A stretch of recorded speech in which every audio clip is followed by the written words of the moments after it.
Greetings, everybody. And I had some issues this weekend with a computer virus that kind of slowed me down, but figured I would put up a post.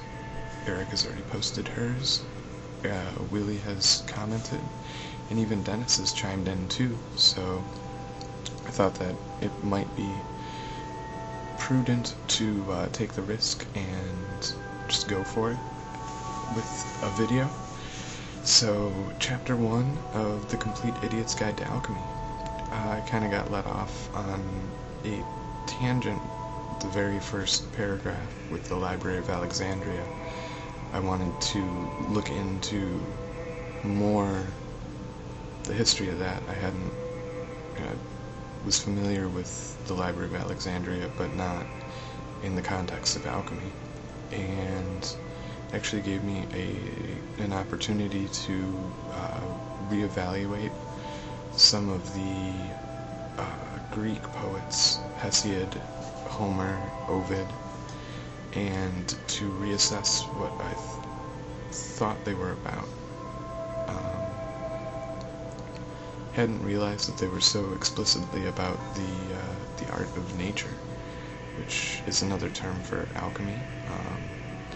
Actually, in the first chapter, Dennis mentions the philosophers of nature, who were a group that actually were active out here by me in Wheaton, Illinois. Didn't have a chance to see them or meet with them when they were around, unfortunately. But philosophers of nature, and Hesiod's Theogony, Ovid's Metamorphosis. Both of those I knew had some alchemical elements to them, but I didn't realize how deeply that was embedded. And this was an opportunity to go back and look at that, and also to readdress Homer, who I didn't know was so deeply embedded in that tradition as well. But after doing some reading, I found that actually is the case. That's how they were viewed back then. It was more than just epic poets, that their works were a means and a meditation to understand nature. When Willie asked the question about permaculture, alchemy, it kind of got me thinking about what is permaculture, and the different levels that Dennis outlines for contemporary studies of alchemy, the ways that it's been split out. I think for an effective permaculture, we will have to be operating on all those levels.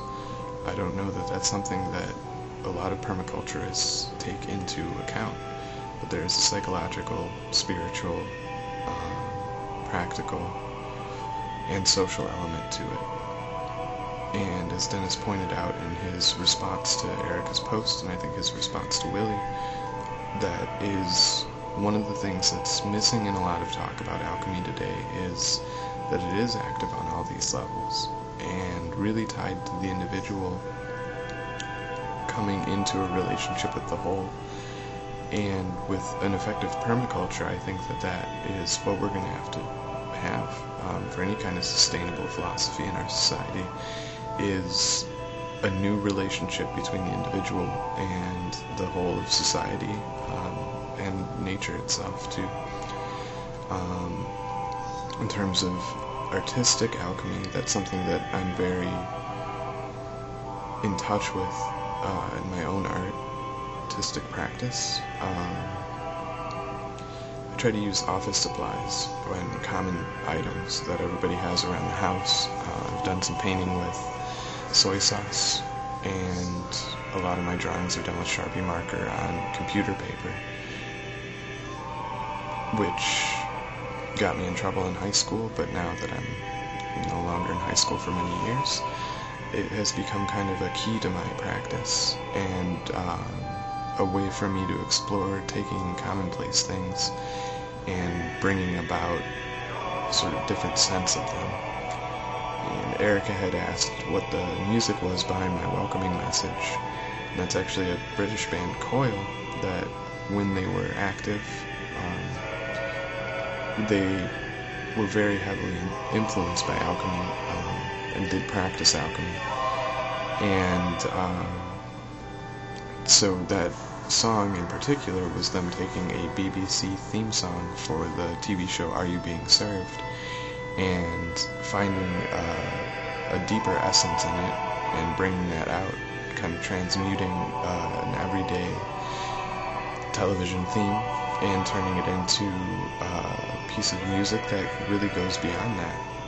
And that's something that to me is really interesting, the act of taking something that we encounter every day and finding a deeper meaning to it, a deeper essence within it, within the piece itself, which I think Coyle did very well with that.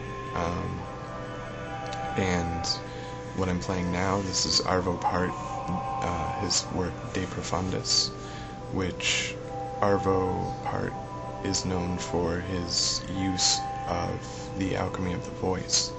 And again, something we encounter every day, our own voices, the human voice, finding a deeper essence in that and bringing it to a universal level. So Dennis's response is going to send me on another thought tangent here for probably the rest of the week, longer than that probably, but because I'm very involved in the digital world, and he's right, it does lead to a lot of distractions. So it'll be interesting to have that in the back of my head as I'm going through The Complete Idiot's Guide to Alchemy and the different chapters, and how it relates to my own day-to-day involvement with advanced communications, which, when you're in something like that, can become almost a hidden aspect of your life. So hopefully everybody else is getting some good reflections out of this as well, and I look forward to all your insights. And Erica and I had discussed maybe doing some midweek stuff as well, as we come across information or hit some kind of revelation, putting that up. So there may be some more posts than just on the Sundays. We'll see, how time permitting.